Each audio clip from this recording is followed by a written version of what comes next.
Mabuti ng Lord po, tayo po'y bumasa na sa ating teksto na makikita po sa Gawa.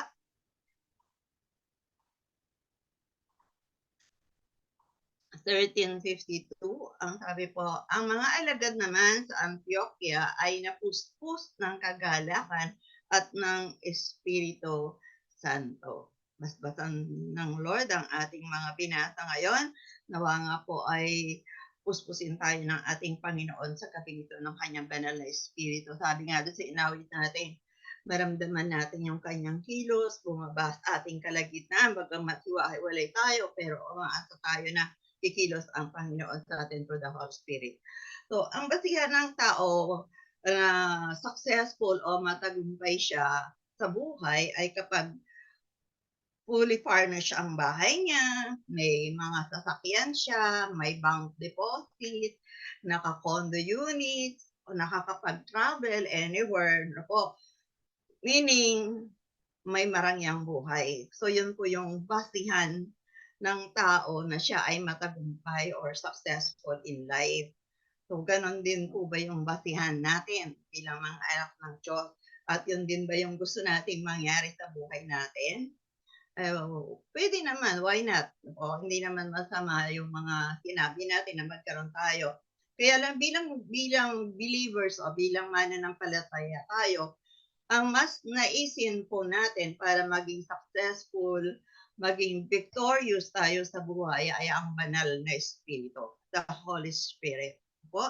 Hindi natin siya kailangan paghirapan or pagtrabahuhan na para tayo katulad nga ng mga binanggit natin ng mga material na bagay na talagang pagtatrabahuhan mo yun para masabi mong successful ka. Ang banal na Espiritu, hindi po, kasi the Holy Spirit is a gift from God. Nung tayo'y maniwala, manampalataya, tanggapin natin ang Lord, tinanggap na po, sumaating na po ang banal na Espiritu ng Panginoon. Ibinigay ito ng Diyos na siyang pinakamabuting kailangan natin. Iniisip natin, mga material na bagay, yun yung mabuti para sa atin. Pero hindi po. Yung pinakamabuti ay sa Diyos manggagaling. Yun po yung ang banal na Espiritu, na kung paano yung mga magulang natin gusto nila na tayo ay bigyan nga ng maayos na buhay, maibigay yung lahat ng pangailangan natin, siyempre mas higit ang ating amang Diyos. Sabi nga sa Lucas 11:13,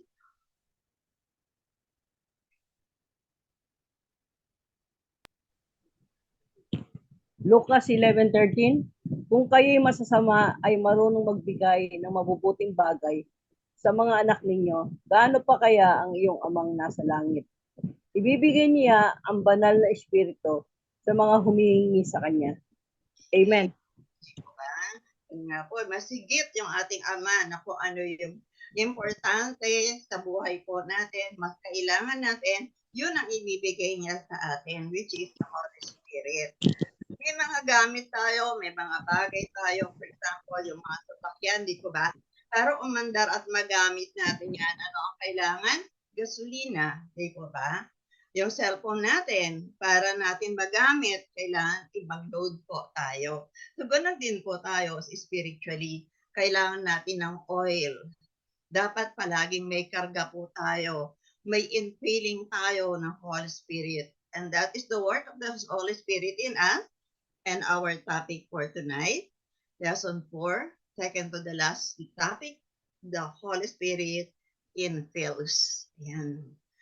So yan po, yung ating Ama po talagang gusto niya na lagi po tayong filled ng Holy Spirit. Yung buhay natin, gusto niya Spirit-filled lagi. Kasi nga po, ito pa ay napakahalaga sa ating buhay bilang mga Kristiyano. We need to be infilled always. Always. Yun po, tandaan po natin. So, ang tanong, why? Why do we need the infilling of the Holy Spirit? Bakit po natin kailangan talaga na napupuno, na i-infill or nalalagyan muli? Di po ba kasi, kumbaga sa tubig, nababawasan yan, or yung oil. Pero kaya kailangan po napupuno. So the same sa atin po. So bakit? Number 1, so that we can live in obedience to the will of God. So yun po, bakit tayo dapat napupuspos, the infill ng Holy Spirit, para daw po makapamuhay tayo ng sumusunod sa kalooban ng Diyos. Kasi nga kung sa sarili lang natin, talagang mas malamang yung hindi tayo sumusunod. Pero pag tayo po ay infilled ng Holy Spirit o tayo ay puspos, yun po talaga nakakapamuhay po tayo na sumusunod sa kalooban ng Diyos. O sabi, kasi nga po ang being filled with the Holy Spirit is a command, not a choice. Hindi yan yung gusto ko lang eh. Hindi po. Sabi, basahin natin sa Efeso 5:18. Ano ang sabi? Ay, yan po ba, Sister Josel? Sabi po dyan, Efeso 5:18, huwag kayong maglalasing dahil nakakasira ito ng maayos na pamumuhay.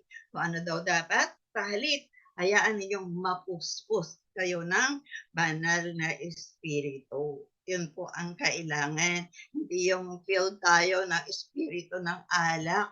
Ano po? For yung makakasira lang daw po yan ng buhay natin. Yung maayos na buhay nasisira. Pero pag tayo po ay puspos o tayo po ay lasing sa espiritu ng banal na espiritu na po hindi masisira ang buhay po natin.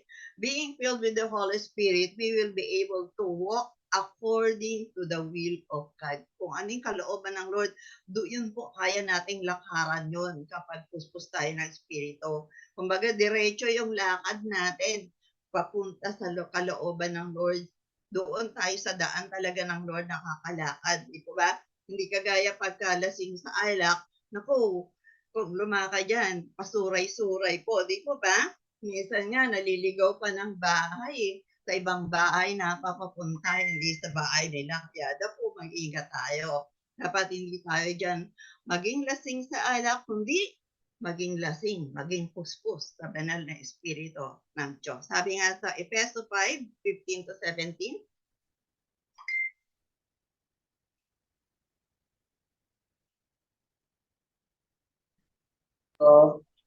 Kaya't maging maingat kayo sa inyong paglakad, hindi gaya ng mga mangmang, kundi gaya ng marurunong.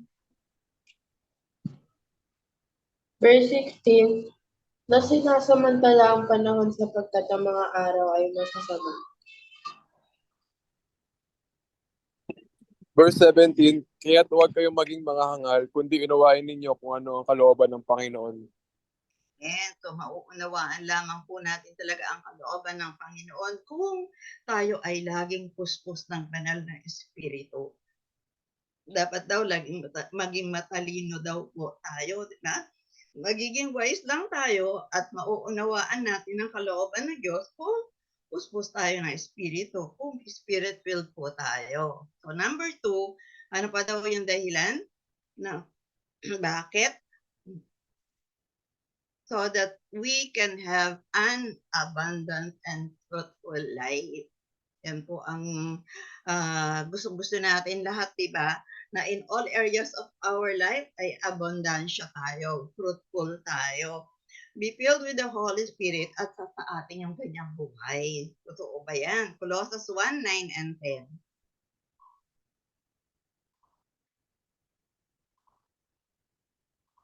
Colossians 1:9 and 10. Verse 9, kaya't mula nang marinig namin ito, patuloy naming idinadalangin sa Diyos na sana ipaunawa niya sa inyo ng lubusan ang kanyang kalooban sa pamamagitan ng karunungan at pangunawang kalooban ng Espiritu. Ayan. Verse 10, sa gayon, makakapamuhay na kayo ng karapat-dapat at kalugod-lugod sa Panginoon. Sasagana sa lahat ng uri ng mabubuting gawa at lalawak ang inyong pagkakakilala sa Diyos. Yan ang maganda. Saan sasagana? Sa lahat ng uri ng mabubuting gawa. Yun po yung tunay na kayamanan eh. Hindi yung puro material na kayamanan, kundi sumasagana tayo sa mabubuting gawa o sa mga spiritual na bagay. Doon po lumalalim yung pagkakilala natin sa Panginoon. Yun yung yumayaman sa atin, yung spiritual po natin pag tayo po ay palaging puspos ng banal na espiritu. And a spirit-filled life lives according to the will of the Holy Spirit, not according to our flesh. sumusunod tayo sa conviction ng Holy Spirit, kaya may bunga.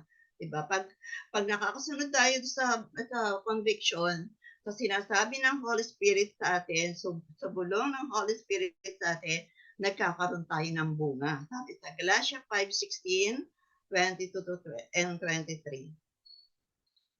Galatia chapter 5 verse 16. Kaya mamuhay kayo ng ayon sa nais ng banal na espiritu para hindi niyo mapagbigyan ang pagnanasa ng laman.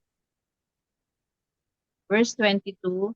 Ngunit ito ang bungang makikita sa taong namumuhay sa kapangyarihan ng banal na espiritu: pag-ibig, kagalakan, kapayapaan, pagtitiis, kabutihan, kagandahang loob, katapatan. Verse 23, kahinahunan at pagpipigil sa sarili. Kung ganito ang pamumuhay natin, hindi natin malalabag ang mga utos ng Diyos. Ayan.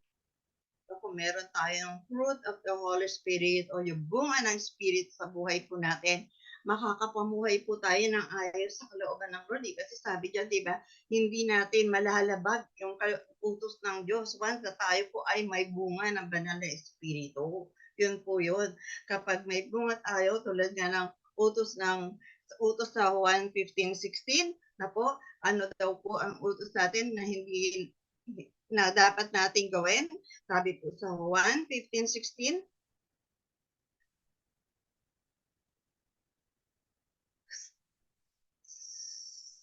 Mayat, hindi makabasa. Hindi kayo ang pumili. Sige po. Apo, 1 chapter 15 verse 16, hindi kayo ang pumili sa akin, kundi ako ang pumili sa inyo, para humayo kayo at mamunga ng mga bungang mananatili. Sa ganon, anuman ang hingin ninyo sa Ama sa pangalan ko, ay ibibigay niya sa inyo. Amen. So, yan po ang nais ng ating Panginoon na po. Hindi natin yan malalabag. Talagang mananatili po tayo. Once na tayo po ay yun ang gusto ng Lord. To go, humayo, and bear fruits. Fruit na mananatili yung madadala po natin. Bakit? Nakikita kasi sa buhay natin yung bunga ng Espiritu Santo. Nakikita na tayo mismo ay palaging puspos. Kaya sino man yung madala po natin, kagaya kahapon, yung mga dadala natin kahapon, mananatili po yan kung nakikita mismo sa atin yung fruit of the Holy Spirit o yung bunga, yung binasa po nila Sister Jen kanina. So because of that, we can ask anything to the Father in Jesus' name. O di po ba? Siyempre, pag ba naman tayo ay laging puspos ng Espiritu, di syempre, kung ano man nahihin natin sa ating Ama, siguradong ibibigay. Kaya meron tayong abundansyang buhay, both in spiritual and in material things. Yun po ang mangyayari once na tayo ay puspos ng banal na Espiritu. Our Father in heaven is being glorified if we bear fruits. Ayan, pag namubunga tayo, hindi lang yung nakakapagdala tayo ng kaluluwa sa Panginoon, kundi yung buhay po natin. Talagang makikita yung bunga ng Espiritu. Kaya nga, nakakapagdala tayo kasi nakikita sa buhay natin. Sabi sa 1:15 verse 8, 1:15:8, napaparangalan ang aking Ama kung kayo'y masaganang nagbubunga bilang aking mga alagad. Amen. So yan po, hindi lang tayo nakakapagdala ng kaluluwa, higit sa lahat, napaparangalan po natin ang ating Ama. Yun po. Na yun yung nagpapatunay na tayo ay alagad ng Diyos kasi may bunga. Kasi dahil sa kapuspusan ng Espiritu. Di po ba ang sarap ng feeling na alam nating nalulugod natin at napaparangalan natin ang ating Amang Diyos. Napakasarap po nun.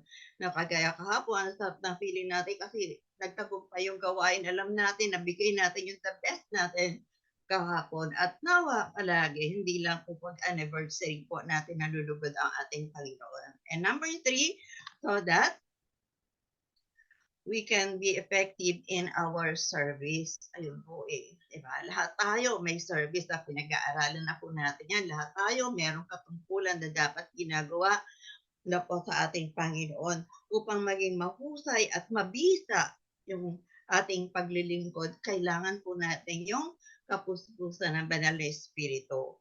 Katulad ng mga alagad, bago sila tumanggap ng banal na espiritu sa Day of Pentecost, hindi po sila effective nung una nung wala pa yung banal na espiritu. Hindi sila ganun ka-effective sa kanilang ministry. Kaya nga may dinala sa kanila para ipanalangin, hindi po nila napalayas yung demonyo, kaya hindi po gumaling yung inaalihan. Dahil nga po, hindi pa sila talaga napupuspos ng banal na espiritu at that time. Pero kaya ang ginawa nung tatay, nung batang inaalihan ng demonyo, lumapit mismo sa ating Panginoon. Basahin natin sa Matthew 17:15-16. Mateo chapter 17 verse 15 to 16. Verse 15, Panginoon, maawa po kayo sa anak kong lalaki na may epilepsiya. Siya po at grabe at ang paghihirap niya. Kapag sinusumpong, madalas siyang matumba sa apoy at madalas din siyang mahulog sa tubig. Verse 16, dinala ko siya sa mga tagasunod niyo, pero hindi po nila mapagaling. Amen, Amen. po. Bakit po? Kasi that time wala pa po sa kanila ang banal na espiritu. So wala pa yung kapuspusan ng espiritu sa kanila. Pero po, nakita naman natin, after nung mabaptize po sila ng Holy Spirit, after nang mapuspos po sila, di ba? Lahat sila became very bold, courageous, and effective in their service for the Lord. Kita natin kung paano yung mga himalang nagawa po nila nung mabaptize sila ng Holy Spirit. Lagi silang napupuspos ng banal na espiritu. No po, kahit pinagbabawalan sila, walang nakapigil sa kanila sa paglilingkod sa ating Panginoon. Wala na silang takot di ba? Na gawin yung ministry na ipinagkatiwala ng Panginoon sa kanila. So ganun po, magkakaroon tayo ng boldness na talagang magawa po natin yung service na pinapagawa sa atin ng ating Panginoon. Kaya mahalaga po na spirit-filled po tayo palagi para magamit tayo mightily ng Panginoon. Sabi sa Gawa 2:1 and 4. Gawa 2, verse 1 and 4. Verse 1, pagdating ng araw ng pista na tinatawag na Pentecostes, nagtipon ang lahat ng mananampalataya sa isang bahay. Napuspos silang lahat ng banal na espiritu at nakapagsalita ng iba't ibang wika na hindi nila natututunan. Ang banal na espiritu ang siyang nagbigay ng sa kanila ng kakayahang makapagsalita ng ganun. Yan po yung time na sila ay napuspos ng banal na espiritu. Lahat sila napuspos, di ba? Kaya doon nagsimula ang ministry nila na that day mismo 3,000 ang nanampalataya sa Lord. Ganun po yung katindi ng kapuspusan nila sa banal na espiritu. And lahat po yun na-baptized because the disciples were already filled with the Holy Spirit. Yun po. Sabi nga sa Gawa 4:31. Gawa 4 verse 31. Pagkatapos nilang manalangin, nayanig ang kanilang pinagtitipunan. Silang lahat ay napuspos ng Espiritu Santo at buong tapang nangaral ng salita ng Diyos. Amen. Nakita po natin kung paano yung nagagawa pag tayo po ay napupuspos ng Espiritu. Di po ba? Talagang nagkakaroon tayo ng tapang na ipangaral ang salita ng Diyos. Nagkakaroon tayo ng tapang na gawin ano yung pinapagawa sa atin ng Panginoon. Nakita naman natin yung mga character na pinag-aralan natin kahapon, yung pong mga pinag-aralan na natin, katulad nila Daniel, di po ba, na talagang kahit sasabihin sa kanila na ihulog siya sa lions den, wala na siyang kinakatakutan Bakit po? Puspos sila ng banal na espiritu. Yun po yun. Yun po yung importante. That is the importance of being filled. Nagiging effective Christian po tayo. So kung gusto po natin yun, ito po yung paano. How to have a spirit-filled life. Yan. Kung gusto natin na maging spirit, paano daw po? Number 1, confess all our sins. all. Kumbaga, wala na pong reservation, wala nang iniiwan, wala na po dapat na nakatago mga kasalanan po sa atin. Dapat daw hinahayag na po natin lahat yung kasalanan natin upang maging malinis yung puso natin. Kasi dyan po mananahan, dyan nananahan ng Espiritu at yan din po yung pinupuspos ng Espiritu. No po? Kaya dapat malinis po yung puso natin. Wala na po yung may nakatago tayong kasalanan. Dapat wala na pong ganun. Ipapaalala, pag talagang nandyan ang banal na Espiritu sa atin, po, ipapaalala niya yung mga nagawa nating kasalanan. Kukonbiktahin niya talaga tayo na mag-confess tayo kasi gusto naman na talaga ng Holy Spirit na maging banal tayo sa harapan ng Panginoon. Kaya siya mismo magko-convict sa atin. So, nasa atin lang naman kung makikinig tayo. Yan po.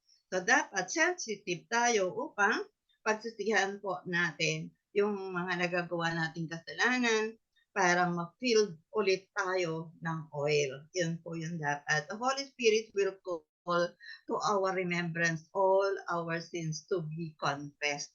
Hindi tayo i-condemn, kundi i-convict tayo para mag-confess tayo, para ma-forgive tayo, para mapatawad tayo, para malinis tayo muli. I-confess daw po natin lahat ng ating kasalanan. Huwag po nating i-ignore. Kung gusto natin talaga ma-filled ng Holy Spirit, ano sabi sa unang 1:19? 1 John 1:9? 1 John 1:9. Subalit kung ipinapahayag natin sa Diyos ang ating mga kasalanan, maaasahan nating patatawarin tayo ng Diyos sa mga ito at lilinisin tayo sa lahat ng ating kasalanan, sapagkat siya'y tapat at matuwid. Amen. O, diba? Maasahan daw natin, patatawarin tayo kasi yun ang gusto ng Lord eh. Lumapit lang tayo sa Kanya, aminin natin yung kasalanan natin. Ang pinaka-importante, hindi lang tayo papatawarin, talagang lilinisin daw po tayo sa lahat ng ating kasalanan. Yun ang gusto ng Lord na makita po sa atin. Kasi gusto niya lagi tayong puspusin, kaya gusto niya malinis yung puso po natin, malinis yung buhay po natin. Kaya we need to have a clean heart to be filled spiritually. Through acknowledging our sin, our shortcomings to God, we can be forgiven and cleansed. Yun po ang pangako ng Lord. Sabi sa Isaiah 1:18, Isaiah 1:18, sinabi pa ng Panginoon, hali kayo't pag-usapan natin ito. Kaya't gaano mang karumihan yung mga kasalanan, lilinisin ko iyan para maging malinis kayo. Ng kaputi ang Lord eh. Siya pa talaga yung naghahaya sa atin na lumapit para tayo ay magsisi, para tayo linisin. Kasi nga gusto niya tayong i-fill lagi ng banal na Espiritu Santo. Kaya confessing our sins before God shows our humility. Kasi tinatawag na nga tayo eh. Magmamalaki pa ba tayo? Ayaw pa ba tayo? Hindi pa tayo lalapit? Ayaw pa natin mag-confess? So paglapit po natin sa Lord, no po, nagpapakita ng pagkababaang loob natin, yung humility natin, na tayo ay tinatanggap natin yung kasalanan natin nagawa, ina-acknowledge natin, at nagsisisi po tayo. Again, God is always faithful and just to forgive. Ganun po ang ating Panginoon. Number 2, paano pa daw po decide to walk in obedience to God. Dapat yan. Decided tayo. Nagpapasya talaga tayo na after na nalinis na tayo, after na pinatawad na tayo, talagang magpasya na tayong makasunod sa lakad ng Panginoon. Makasunod tayo kung ano yung inuutos niya sa atin. Makalakad tayo ayon sa kanyang mga utos. God gives us the Holy Spirit. God gives the Holy Spirit to those who obey Him. Yun po. Kung di tayo nag-obey, hindi talaga tayo mafe-filled ng Holy Spirit hanggang matuyo po yung langis ng Espiritu sa atin. Pero pag tayo po ay willing to obey, yun po, we surrender our lives to the Lord and totally obey the Lord Jesus. Ayun. Kilala tayo ng Lord, diba? Alam na alam ng Lord kung sino tayo. Alam niya kung sino yung tunay na tumatanggap at nagsisisi. Kapag nasa puso natin yung katapatan sa pagsunod at handa nating isuko yung ating buhay, palagi tayong i-fill ng Holy Spirit. Yan, sabi nga po sa Gawa 5:32. Gawa 5:32, nagpapatunay kami na ang lahat ng ito ay totoo at ganun din ang banal na espiritu na ibinigay ng Diyos sa lahat ng sumusunod sa Kanya. Amen. Totoo po ang Holy Spirit na nasa buhay po natin. Totoo po yun. Walking in obedience to God is completely surrendering to the will and ways of our Lord. Kung ano yung kalooban niya, kung ano yung pamamaraan niya, yun po dapat ang ginagawa natin, ang sinusunod po natin. Nang kaganon po, tayo po ay laging mapuspos na po. Kahit mahirap, sabihin natin, hirap naman sumunod eh. Pero pilitin po nating makasunod. Sabi nga, yung blind obedience, andun, yung pikit mata, sumusunod tayo. Walang agam-agam, walang pangamba, sapagkat alam natin, Diyos ang sinusunod natin. Kung yung tao, di ba, pag tinakot tayo, kung minsan sinusunod na natin eh. Tapos ang Diyos hindi natin susundin, siya po yung magbibigay ng eternal life sa atin. Kaya mas dapat po natin siyang sundin. Mas nakakatakot po pag ang Diyos po yung nawala sa buhay po natin, di po ba? Sabi nga sa Lucas 9:23, Lucas 9:23, at sinabi niya sa kanila lahat, ang sino mang nagnanais sumunod sa akin ay kinakailangang itakwil niya ang kanyang sarili. Pasanin araw-araw ang kanyang krus at sumunod sa akin. Amen. Ibig sabihin na itakwil mo, kamuhian mo yung sarili mo. Hindi po yun, di ba? Kumbaga talagang yung dati nating mga ginagawa, alisin na po natin yun. Denying ourselves. Kumbaga, bago na tayo, yun na po dapat ang umiiral, yung mga bagong buhay po natin. At ano man yung pinapapasan sa atin ng Lord, ano man yung problema po natin, sundin daw po. Pasanin lang po natin yan at sumunod sa Panginoon. Kung ano yung sinasabi ng Lord, sundin po natin. Kung ano yung pinapagawa sa atin, sundin lang po natin. Napasan yung whatever problem na pinapapasan sa atin, whatever na pinapagawa sa atin, gawin lang po natin. Kaya nga ito hindi na yung sarili mo yung masusunod. Kung ano yung sinasabi ng Lord, yun na po ang susundin po natin. Yun yung condition ng Panginoon eh. Every day God is giving us the opportunity to offer our lives to Him as living sacrifices that will please Him. Yun po yung everyday may opportunity tayo na makapaglingkod sa Lord. Everyday may opportunity tayo na sundin siya kung ano yung gusto niya. Opportunity po yun. Para para tayo po ay mapuspos ng Espiritu, makapamuhay ng matuwid sa harapan ng Lord at makapasok sa kanyang kaharian. Sabi nga sa Romans 12:1 and 2,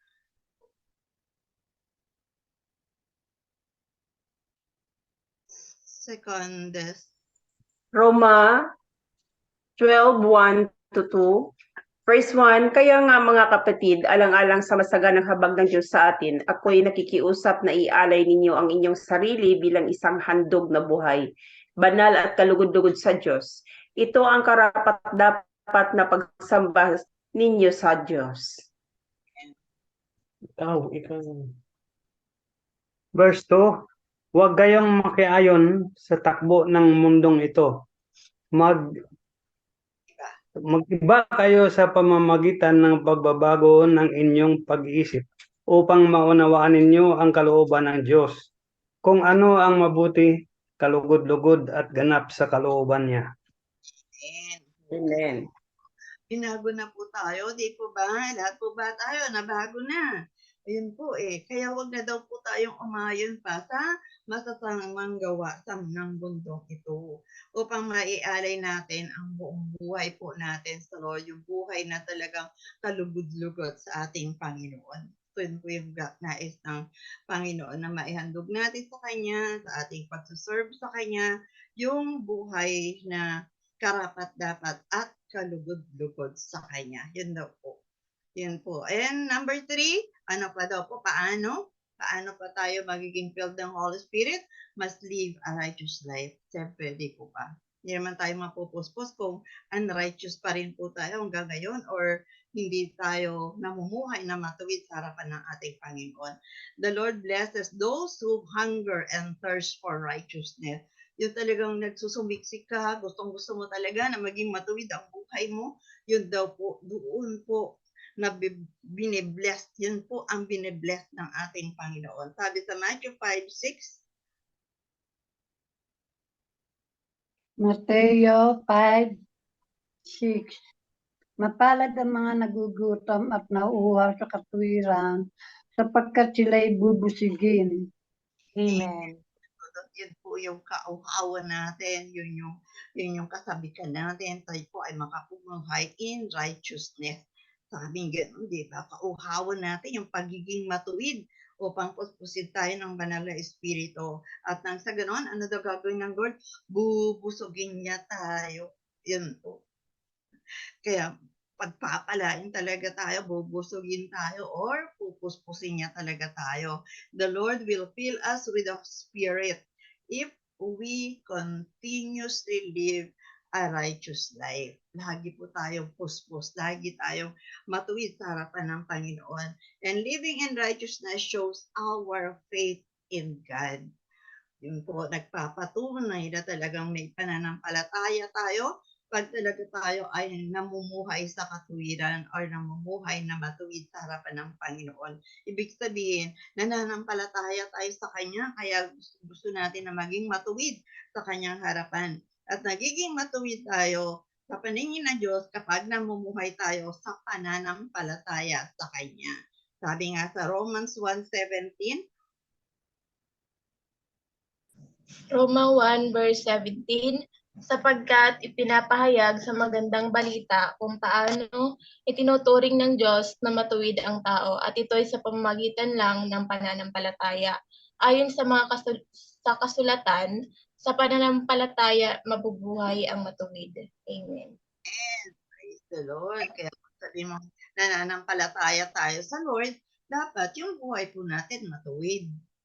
O doon natin na ipapakita yung pananampalataya natin sa pamamagitan ng pagiging matuwid o yung sa pamamagitan ng buhay na matuwid sa harapan ng Panginoon. Kasi the kingdom of God is about righteous living. Di po ba? Wala naman pong papasok sa langit na hindi po matuwid. Di po ba? Kaya dito pa lang dapat namumuhay na po tayo. Pinipilit na natin talagang maging righteous sa harapan ng Panginoon. Yung paano natin mapapakita yon, yung maganda nating samahan, nagkakaisa tayo, may kagalakan tayo mula sa banal na espiritu, and this way of living pleases the Lord. Diba kung nakikita niya talaga na tayo po ay matuwid. Siyempre pag matuwid ka, maraming sabi nga kahapon ni Pastor Leslie, di ba? Na yung tayo po ay may exceptional na lightning sa puso ng mga tao. Once na nakikita yung matuwid na pamumuhay natin, siyempre gugustuhin po nila na makisalamuha sa atin, makisama sa atin, makiisa sa atin ng may kagalakan dahil lahat tayo may banal na espiritu. Sabi sa Romans 14:17-18, Roma 14:17-18, sapagkat ang kaharian ng Diyos ay hindi tungkol sa pagkain o inumin, kundi tungkol sa matuwid na pamumuhay, magandang relasyon sa isa't isa, at kagalakan na mula sa banal na espiritu. Verse 18, ang naglilingkod kay Kristo sa ganitong paraan ay kalugod-lugod sa Diyos at iginagalang ng kapwa. Amen. In the kingdom ng God is not a matter of eating and drinking. So, hindi lang yon. Hindi lang tayo nabubuhay na kumakain, umiinom, hindi. But, sabi gano'n, but of righteousness. Dapat ganun po yung pamumuhay natin. O, tungkol sa matuwid na pamumuhay, magandang relasyon sa isa't isa.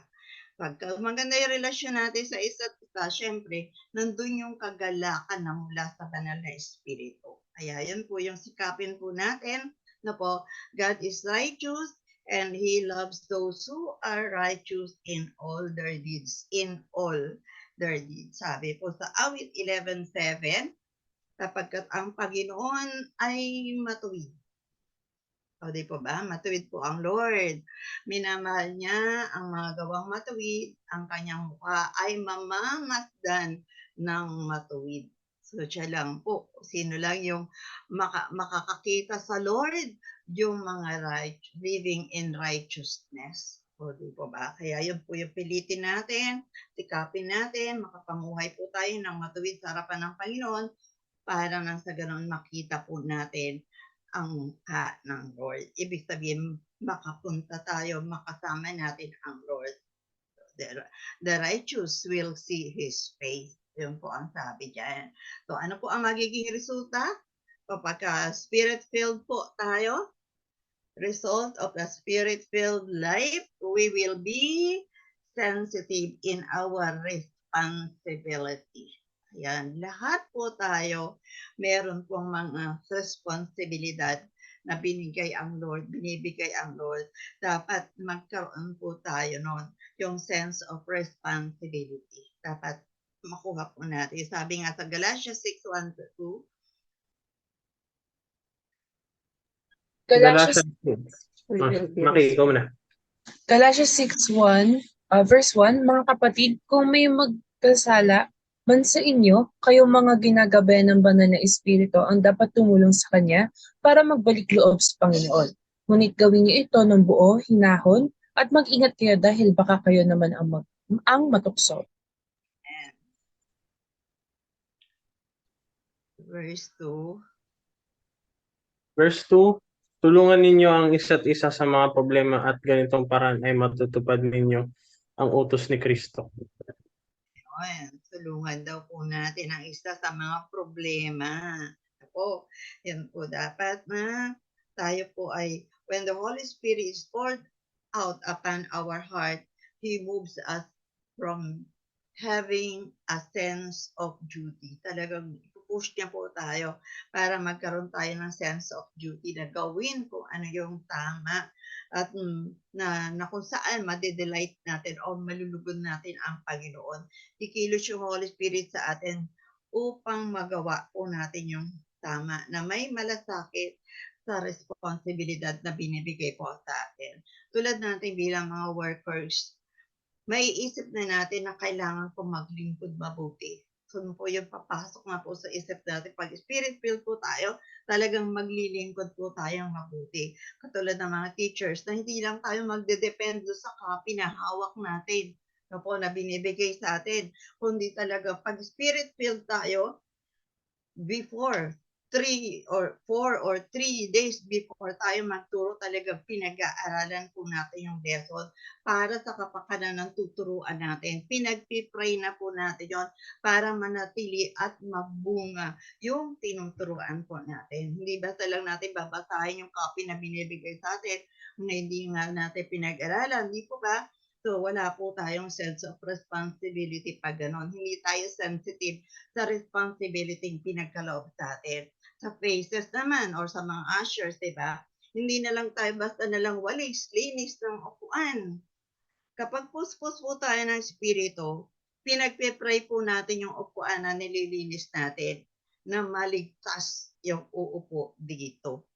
Di po ba? Dapat ganon. Hindi yung basta punas-punas lang po tayo. Dapat hindi po tayo ganon. Yung kung sino man yung uupo dito sa nililinis ko to, na baguhin ng Lord, maging matuwid. Dapat ganun po yung ginagawa po natin sa lahat po ng ginagawa natin. Sa members naman po, di ba? Maging sensitive ka na gumising ng maaga upang before the service, nandun na po kayo. Di po ba? Ganun yung may sense or may duty of responsibility na alam mo na service natin is 9 o'clock dapat. Hindi yung 9 o'clock palang alis ng bahay. Di lalo naman ang workers, di po ba? May call time po tayo. Bakit po kailangan maaga tayo? para makipag-fellowship sa iba, para magtalakasan kasi responsibility po natin yun. Hindi tayo yung palaging late or kahit ma-face to face ay nasa online pa rin. Di po ba? Hindi po natin nasusunod yung Hebrews 10:25 pag ganun pa rin po tayo. Nasaan yung sense of responsibility natin? Di po ba? Wala. Pag nasusunod pa rin sa sarili natin. So, hindi po tayo mapupusot. Sabi sa Hebrews 10:25, Hebrews 10:25, wag nating kaliligtaan ang pagdalo sa ating mga pagtitipon, gaya ng ginagawa ng ilan. Sa halip, palakasin natin ang loob ng isa't isa, lalo na ngayong nakikita na natin malapit na ang araw ng Panginoon. Amen. Amen. Diba? Alam natin na malapit na yung araw ng Panginoon, pero ano po ba yung ginagawa pa natin? Nasa atin po ba yung sensitive po ba tayo sa responsibility na ipinagkatiwala ng Lord sa atin? Dapat po, di ba ba, na kaya lagi dapat present po tayo, hindi lang pag may okasyon. Di ba ba? Dapat daw po nandoon yung palakasan natin sa isa't isa. Yun po ang dapat. Kapag puspos tayo palagi, susundin natin yung utos ng Lord, yung leading ng Holy Spirit. Dahil dun sa sense of responsibility na nasa atin. Workers man o members tayo, dapat andun po yung pagsunod natin. Kasi alam ng Spirit-filled na may pananagutan. May pananagutan siya. Po, kapag nagpabaya siya sa responsibilidad na ipinagkakatiwala sa kanya ng Diyos. Yun po dapat, pag Spirit-filled ka, alam mo yun, ako, pag di ko to nagawa, mananagot ako sa Lord. Kaya nandun po talaga yung pagsunod po natin dahil alam natin na dapat nating gawin ang pinag-uutos. Kung ano man yung in-assign sa atin, ano man yung pinagkatiwala sa atin, dapat nasusunod po natin. Kaya mga kapatid, magkaroon tayo ng deep desire na mapuspos palagi ng Holy Spirit. Nang sa ganon, we can fully surrender our life to God upang mas makilala natin ang Lord, to be more closer to Him, and to always give Him honor and glory. Yun po yung pakanasain natin. Pag napuspos tayo, siyempre, yung udyok ng Espiritu, nagagawa po natin na mas nakikilala natin ang Lord, mas nagiging close tayo sa Lord, mas gusto natin gawin yung pinagagawa ng Lord. Kaya upang magkaroon tayo ng desire to spend time with God in studying His Word, yun po. Magkakaroon tayo ng desire na magkaroon ng talagang mag-spend tayo ng oras na maka-fellowship ang Lord sa ating pananalangin, sa pagbabasa ng kanyang salita. And most of all, we will have the willingness to share our Lord for the Lord with other people, both believers and unbelievers. Magkakaroon po tayo ng ganong desire, di ba? Yung udyok talaga ng Espiritu na yung love ng Lord na nasa atin ay bahagi po natin sa ibang tao, lalo na sa mga unbelievers. Kaya sabi nga po sa last verse natin, Galatia 5:25, kung ang Espiritu ang nagbibigay buhay sa atin, siya na rin ang paghariin natin sa ating buhay. Amen po ba yan? Di po ba? Sabihin pa natin, ang Espiritu yung nagbibigay buhay sa atin. Siya po ba yung naghahari sa buhay natin? Di po ba? Siya yung nagbibigay ng buhay sa atin. Dapat siya po yung naghahari sa buhay natin. Siya yung sinusunod po natin sa ating buhay. Since we live by the Spirit, let us keep in step with the Spirit. Let us always follow His leading to be filled always. Yun po ang gawin po natin. At nang sa ganon, palagi po tayong mapuspos ng Espiritu. Pagpalain po tayong lahat ng Lord.